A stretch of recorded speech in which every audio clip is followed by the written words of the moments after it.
details of people's submission, but who has submitted and who has not. So I do know that there have been many non-submissions contrary to the law. This is why twice we have gone to Parliament with motions urging members of Parliament in the past to make their submissions. That is why we went to Parliament urging them. So I do know that, but I don't know any specifics about people's tax income. The only one that I used was the Prime Minister because he told me this. So that was the issue. I don't. Categorically. No. Categorically, I do not. And if you check my presentation carefully and you find anything there, I'm prepared to apologize to you and to the nation if that is so. I never implied that I knew anything. Regarding Wales estate. No, let me move on. And, yes, sure. Yeah. Next question. Yes. Mr. Jagdeo, don't you feel that Mr. Sattar has some level of responsibility to discuss, and he said in his last statement that he would be disclosing the names of persons and some other situations that he had to do. Instead of putting the responsibility on the government and on the media, doesn't Mr. Sattar have first the responsibility, since he's the one making the claims, to showcase those issues and put them in the public sphere? Yeah, sure. I saw a very interesting situation in Trinidad and Tobago, where the governor of the central bank was fired for disclosing specifics, or as to who purchased foreign currency. So I think it is illegal to disclose specifics. It's not illegal to if you have had pressure. So, but I think, first of all, you need to get a baseline. You need to ask the chairman of the board. It's a simple question. Was there anyone rehired who had been terminated in the past? If so, who? All right? That's a simple question. The chairman of the board. And then also ask Mr. Sattar too. You should ask him to deal with the specifics, with the facts. But it's a very worrying thing. I see another hand. Yes, Mr. Jagdeo, to what extent are you concerned, or do you take into consideration that should government go out to the workers at Wales, reach out to them and try to convince them that the closure of their status is a good thing, that this can backfire on your party at the upcoming local government elections? This is a free country. I don't think that the PPP has bound the, or the hands and feet of the government and put a barricade on the approaching Wales for them to go into the community and talk to people. I believe that they should go. I believe they should go. But to say they're not going, somehow it would affect our support. That is not leading to, that is just hiding from the real issues. They should go and tell people why they have disregarded their own Commission of Inquiry report when they assembled this team of specialists and paid them $72 million or more to put together this report and then disregard it. And they should explain some of the inconsistencies. I don't want to go back to those issues. Why can't they go? It's not like the PPP is holding back anyone or anything like that. Should they convince them that closure is a good thing? I'm asking whether you're not concerned that this will backfire on the PPP and the local government. Listen, people are free in this country to make up their minds. They can listen to arguments. We underestimate ordinary people.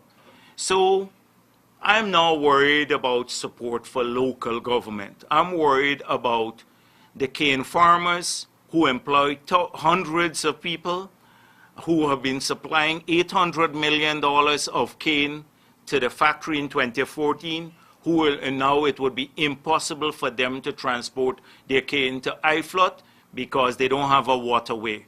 The cane will deteriorate, the cost of production will go up.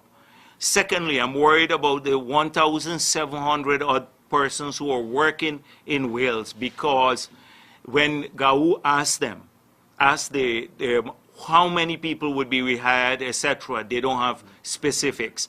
I'm worried about the loss of income, $1.8 billion of income that these workers earn directly at Wales, leaving out the cane farmers, the impact on the community. I'm worried about the school children and the people who sell in the markets there, and those who have shops in the area, the housewives, etc. These are the entire community. That's what I'm worried about.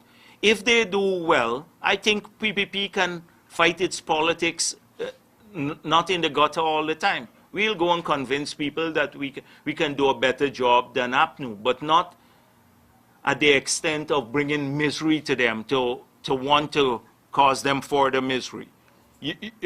So definitely, if the government can come up with some miraculous or solution to satisfy all of those needs or maintain the community, since Nagamutu likes to work magic, he talked about magic. He thinks this is like PR propaganda. These people's lives. Then the government, by all means, should be going out to meet the workers, but with answers too, not to just go. And I heard there was an outreach. Will the Wales sugar estate crisis be used as a political campaign element in the upcoming local government elections by your party? A lot of these issues are constituency-based.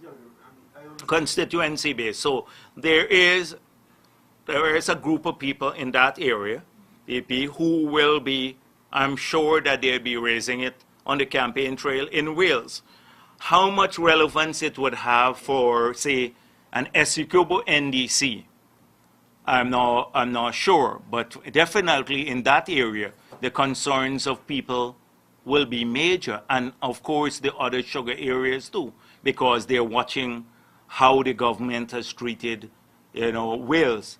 And so there are a great deal of unease, not just at Wales, but across the sugar belt, about the callous nature of the government and its departure from commitments that it made, and the repudiation of its own report, and about the way the heavy-handed way it has gone about addressing this issue. All right, let's take another one before we get followed up, Dennis. Yeah. Yes, sir. Sir, Handel on HGP Nightly News. I remember at your last press conference, you did talking about lending, not in that direct regard to your words, but about lending help to the government in terms of finding a solution to what's happening at Wales. Would the opposition approach the government saying, well, look, make that approach, make that first step, since this involves people's livelihood and so forth? Would you make that first step? I saw Mr. Harman, who is in the office of the president, and I think he's in charge of the office of the president. So I said to him in Parliament that this approach will cause a lot of hardships to people. And he said, I saw your statements, and then we should arrange a meeting. So that was what I did. I talked to him in Parliament about it, and he said they should arrange a meeting. Definitely, we will be part of engaging the government if they're genuinely interested. That is my concern. If it's not for show, if it's not for optics, like the Economic Services Committee of Parliament is meeting today, and suddenly there's a rush to discuss the COI report. But how valuable is that discussion now that they have already are they coming back to the table with an open mind, or are they saying, we have decided on this matter, this is come hell or high water, we're going ahead with this? That is very important for me to know, too, before I engage in any discussion, because I'm not wasting our time sitting down and providing a fig leaf for the government. All right. Yes.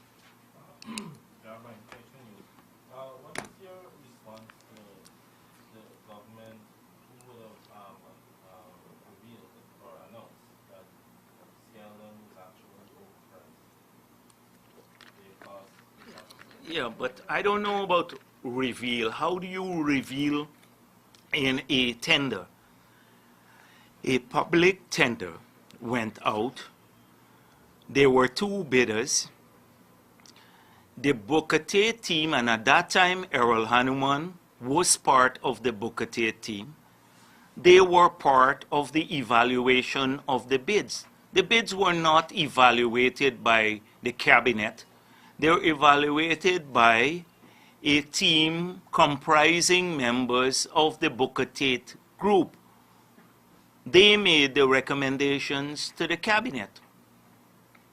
How do you, in a competitive environment, determine that it's overpriced? We talk about the punt dumper. The punt dumper, Booker T was the project manager for the Skeldon factory. We seem to have Mr. Hanuman, until now, I think, at that time he was a member of the Booker T team. Although he was CEO, he was a member of the Booker T team. They were the project managers. They, I think, designed the punt dumper. The punt dumper didn't come from China, it came from the US. We've had one of the biggest problems with the punt dumper. We chose the best. The Booker T was considered to be the best in the industry. The previous government brought them back. That's why we hired them to oversee the Skeldon factory. We didn't pick up a member of the cabinet to say, you will be the project manager, or a member, Eve Maganis. We hired an international group to oversee the project. And they were part of the evaluation of the bid. But this government, in the true Nagamutu style, reveals things every week. It reveals. Next question. We give for first timers, and then we can go to repeat. Maybe if we could move away from sugar for a little bit. There was a report only yesterday about the elections in Haiti and revelations that the U.S. was involved in some sort of fraud. The U.S. observers that were in Haiti. We're coming up to government elections, given concerns expressed at the general elections. Are we at all concerned about what we're hearing from Haiti and the U.S.'s involvement there? I don't know. I don't know about these reports, and I don't want to blame any country. My view about the 2015 elections is that, and I've stated this many times before, is that some of the diplomatic observers, and I'm not sure that even their countries know about this, some of the diplomatic observers violated the United Nations protocol on observing elections when they declared the elections as free and fair. On the Wednesday after the elections, long before the declaration, the verification activity at the regional level, the declaration at the regional level, the request for recount, and the final declaration. The counting process and the declaration process are part of they're part of the election process. And so when they did that, they violated a significant, important principle. Very, very important principle. That is my view. And we have to examine in the future the role of all observers, that they must all subscribe to the United Nations protocol. And I remember in Sri Lanka we were told over and over, you're not here to fix things, you're here